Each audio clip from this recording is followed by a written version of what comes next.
Billy Wilder es uno de los mejores directores del Hollywood clásico. Con una filmografía inmensa, Wilder logró dejar su marca en la historia del séptimo arte. Director de clásicos como Sunset Boulevard, Some Like It Hot y The Apartment, Wilder es un referente de muchos cineastas a la hora de escribir un guión debido a la gran calidad cinematográfica de sus películas, pero sobre todo a su fresca y moderna forma de narrar historias. El día de hoy vamos a revisar algunos de los 10 consejos que Billy Wilder nos da a la hora de afrontar la escritura de un guión cinematográfico. En la descripción dejaré la lista completa para que puedan echarle un vistazo, ya que solo nos concentraremos en unos consejos específicos en este video. Al momento de contar una historia, los primeros minutos son de vital importancia y no se debe perder el tiempo con pequeñeces. Recuerda alguna de tus películas favoritas. Lo más probable es que empiecen con escenas donde son introducidos personajes o elementos que serán vitales para el desarrollo de la película y que gracias a la ejecución de la escena atrapan nuestra atención de inmediato. Estas escenas deben ser tan interesantes que la audiencia debe quedar asombrada y con una alta expectativa de lo que está por venir. Matrix es una de las películas más revolucionarias de la historia del cine. Su escena inicial cumple el objetivo de asombrarnos e intrigarnos. Por un lado, la escena está llena de efectos visuales nunca antes vistos. Desde el minuto 1 entendemos que estamos a punto de presenciar algo totalmente nuevo. Además de eso, la escena inicial no se toma el tiempo de explicarnos lo que ocurre, sino que inicia in media res, es decir, en el medio de la acción, como si no fuera la primera vez que nos encontramos con estos personajes, aprovechando para crear una secuencia de acción bastante tranquila para los estándares de la película, pero lo suficientemente interesante para captar la atención de la audiencia. De ahí en adelante, el público se sorprende con todos los nuevos elementos cinematográficos que Matrix trae a la mesa. ¿Cuántas veces has visto una película donde a los 20 minutos aún no sabes qué historia te están contando, no entiendes las motivaciones de los personajes o por qué ciertos personajes o situaciones entran y salen como si nada? Bueno, es probable que el guionista tampoco lo supiera a la hora de escribir el guión. Hay un viejo principio dramático llamado el arma de Chekhov, el cual propone que si un arma es mencionada en el primer acto, debe ser usada en el tercer acto.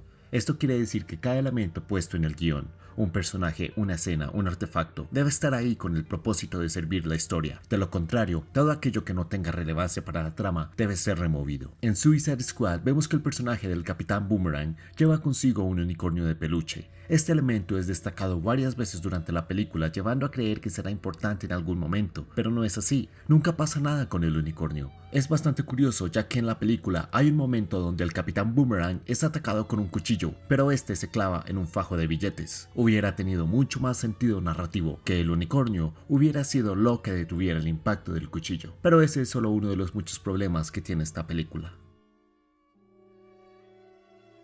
Escribir el guión de una película no es fácil, es un proceso que toma mucho tiempo y por lo tanto requiere un alto nivel de atención y meticulosidad. A medida que se trabaja en un guión, es posible que ciertos aspectos se desvíen u olvidemos escribirlos. Es aquí donde la reescritura del guión entra en juego. Así como uno se toma el tiempo de escribir, uno debe tomarse el tiempo para sentarse a releer lo que fue escrito. De esa forma es más fácil entender qué es lo que funciona y qué es lo que no funciona, para así mejorar la historia que estamos creando. La reescritura es la clave para obtener un excelente guión.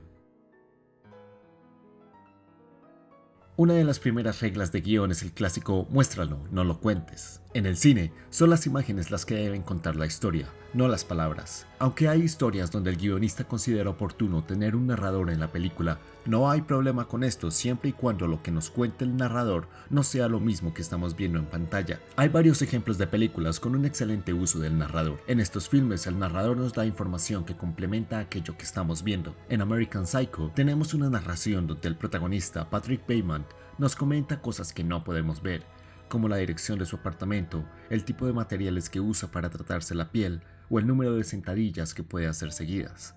Esta narración nos permite conocer más al personaje sin repetirnos lo que ya sabemos o hacer hincapié en lo que ya estamos viendo. Este consejo también aplica para los diálogos. No hay nada peor que un personaje que nos dice lo que estamos viendo en pantalla o que expresa verbalmente qué está ocurriendo en la escena, lo que nos lleva al siguiente punto.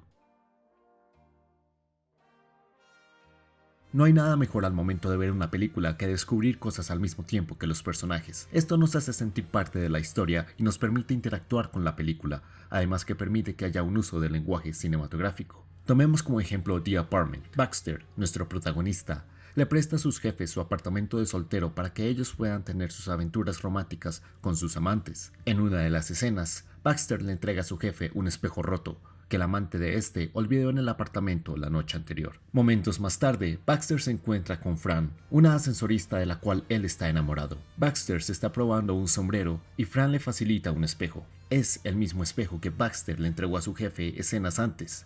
Sin un solo diálogo, Baxter y la audiencia entienden que el amante del jefe, con quien él ha pasado las últimas noches en la casa de nuestro protagonista, es la misma mujer de la que Baxter está enamorado.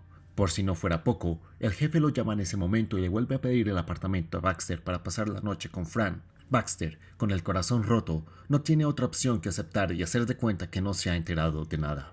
Si esto no es una experticia de guión, no sé qué puede hacerlo. El tercer acto de un guión. Los últimos 20 minutos de metraje deben ser los más poderosos e interesantes de la película. Debido a que es el último acto de una película, lo que ocurra aquí será lo que la audiencia recordará más fácilmente, y muchas veces dichos minutos son los que decidirán el éxito o el fracaso de una película.